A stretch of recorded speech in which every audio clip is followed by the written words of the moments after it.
Hello again. Right, still on section 1 of the Granny Does Christmas blanket, and we're on to the second of the 3 squares, and it's this one, which has got a little edging of red going around a centre white. So I'll show you how to do that. So again, it's the same 4 colours as we did with the first square. This time we're starting with the white. And of course it's my 4mm hook as usual, and I've got my sharp scissors and needle to hand.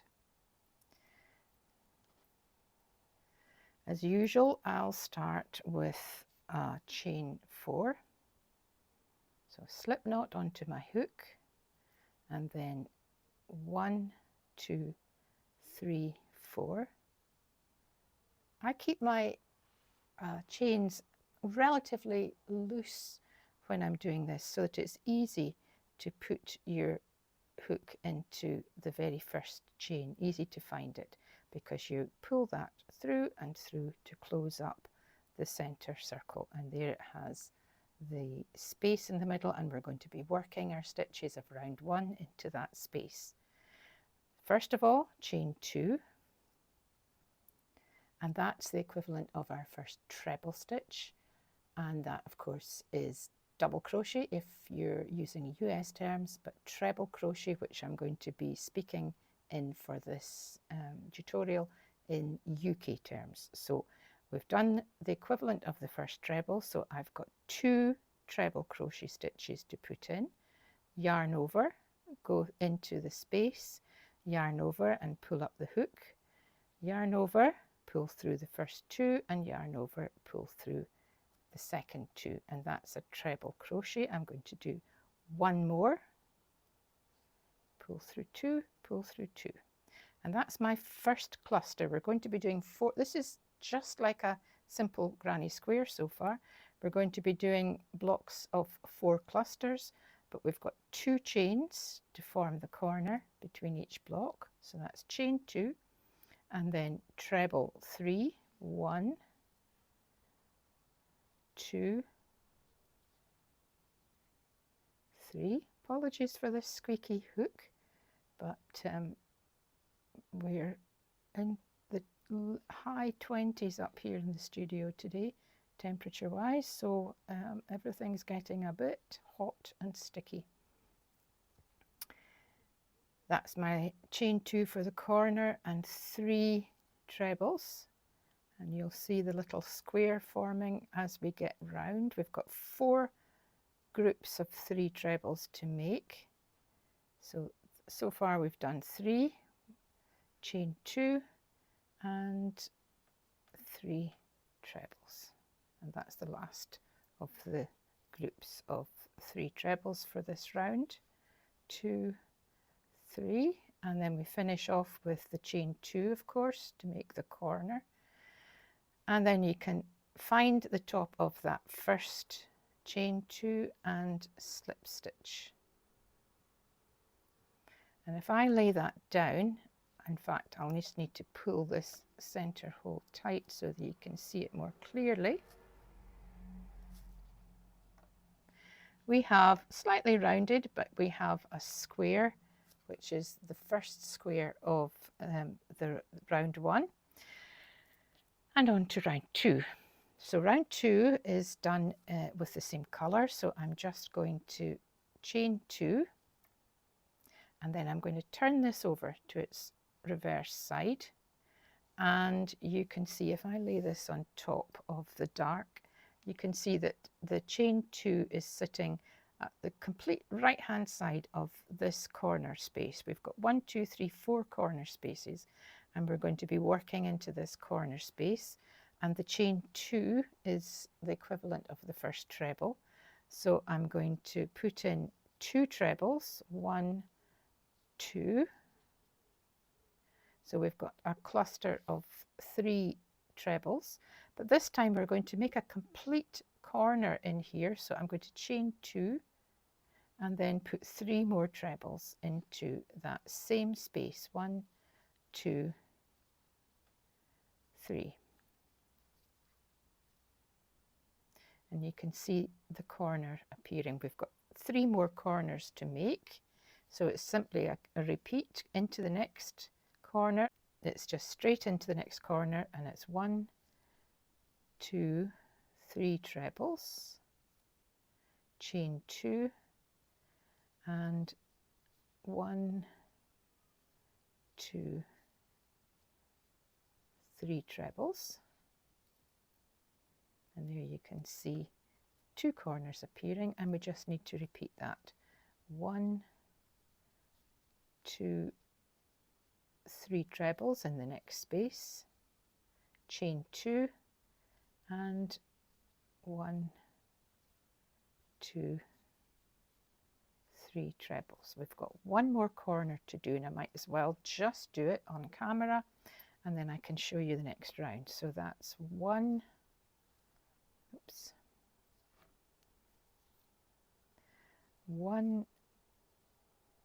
2, 3, chain 2, and 1, 2, 3. This is just a simple granny square. Slip stitch into the top of the first chain 2 and pull it through, and you can cut the yarn now because we're finished with the white. And there is, this is a 2 round granny square. I just love them. I love my granny squares. Where would I be without them? Turn it over so that it's the wrong side uppermost, and we're going to do something a little bit different now. I'm going to edge the edge of this square with the red, but just a tiny little double crochet edge. We're not going to be doing clusters into large spaces. We're going to be working into the tops of the stitches. I'm going to miss out this first corner, and I'm actually going to start in the first stitch to the left of the corner. So we're working into the tops of the stitches. I'm just going to attach my yarn, and I'm not going to put any other stitches into that stitch. I'm not going to make a double crochet stitch in that stitch. That's just the slip knot, if you like, the slip stitch that's holding the yarn in place.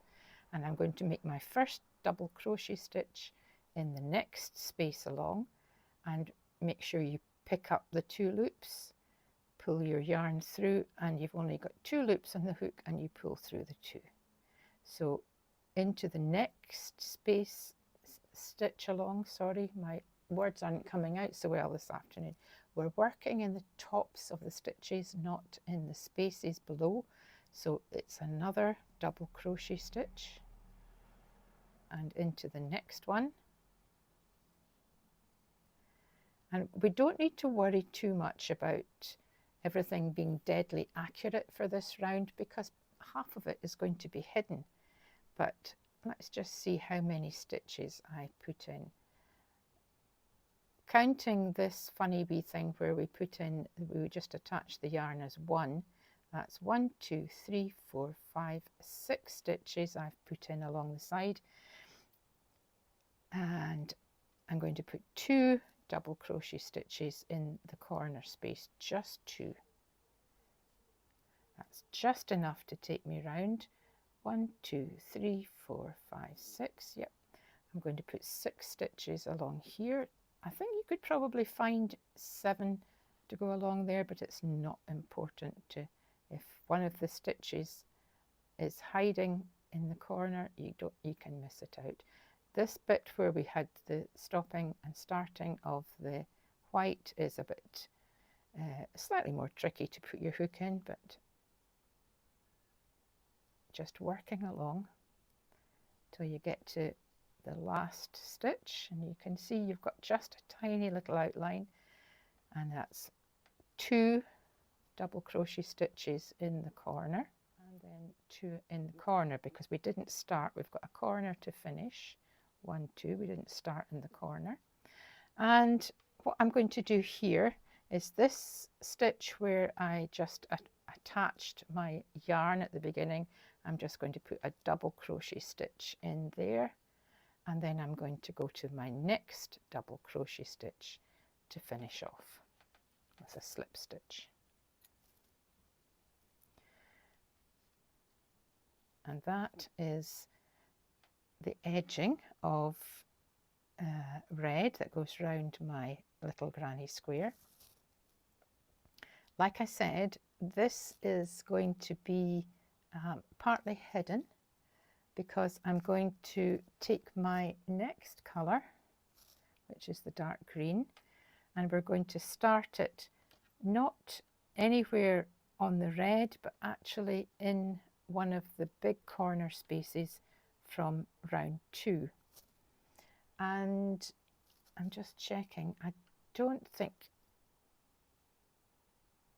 we don't need to turn it over because this isn't really counted as a round at all. It's just an extra. And we turned over, this second round of the white is on its wrong side uppermost. So I'm going to keep it like this and start my green. So I'm going into this large hole, or the large corner space, and attach my yarn.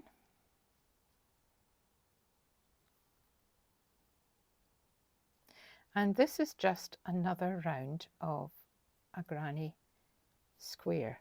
So we're just going to chain 2, but you can see that we've gone over the top of the red edging, and we've got 2 more treble stitches to put in. So that's half of the corner. And then I'm going to come along to this big space here and put in 3 treble crochets. 1, 2, 3. So the red round doesn't alter the count in any way. This is just as if we were doing a round 3 of the granny square. Into the corner. 1, 2, 3. Chain 2 for the corner and 3 more in that same corner. 3 more trebles. 1, 2, oops, catch that one, 2, 3. And you can see what's happening. We're getting just little pops of the red showing, and a lot of it is covered. So that's why it's not important to really count how many stitches you're putting in along the side when there's only this amount of the red actually showing. And into the middle space with 3 trebles, and into the next corner, and so on. So I'll go round and finish this round to this point, and I'll be back at that point. And I'm just about finished this round. I just need to chain 2 for that corner because we'd only done half of the first corner, or the first and last corner, and I completed it with the 3 trebles, chain 2, and then slip stitch into the top of the first chain 2, and we can fasten off the green.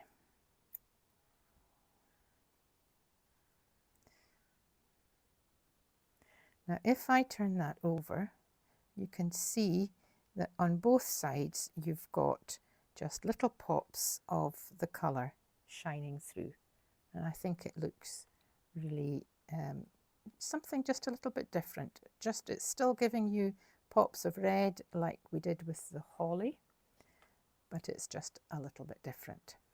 We've got one more round to do, and that's just to basically bring us up to the same size as the other squares, because at the moment we've just got 1, 2, 3, 4 spaces along each side, and we need to have 5 to fit in with the other squares. So I'm just turning this over once more and just checking. Yep, here's the blue, and we're going to make another round, but this time, like we did with the holly square, I'm just going to do a round of half treble stitches.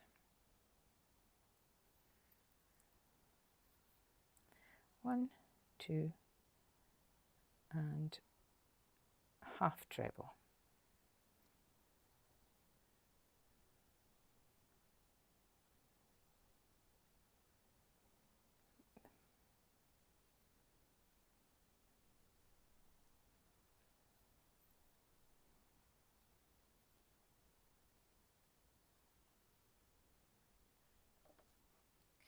So I'm just about finished. Again, I had only done half of my first corner, so I've put 3 half trebles in, and I'm going to chain 2 and slip stitch as usual.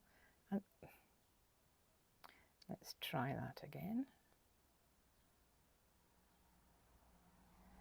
Slip stitch, and I can cut the yarn. So that is the second square. Now I want you to look at what's happening here. This is the second square, this is the first square. What do you notice? It does look, this square looks a bit bigger, and there's a reason why. This has been edged with the pale blue, and this has been edged with the pale blue. That is, it's coincidental. This one has had an extra row round put on it. So if I count the spaces along the top, you can see that we've got 1, 2, 3, 4, 5, 6. That includes, I'll do this side.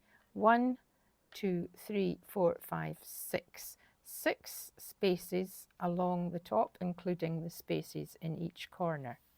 If we take this square, trying to keep these ends out of the way, and count from the corner, 1, 2, 3, 4, 5. We're actually 1 round less than this square, and there's a reason.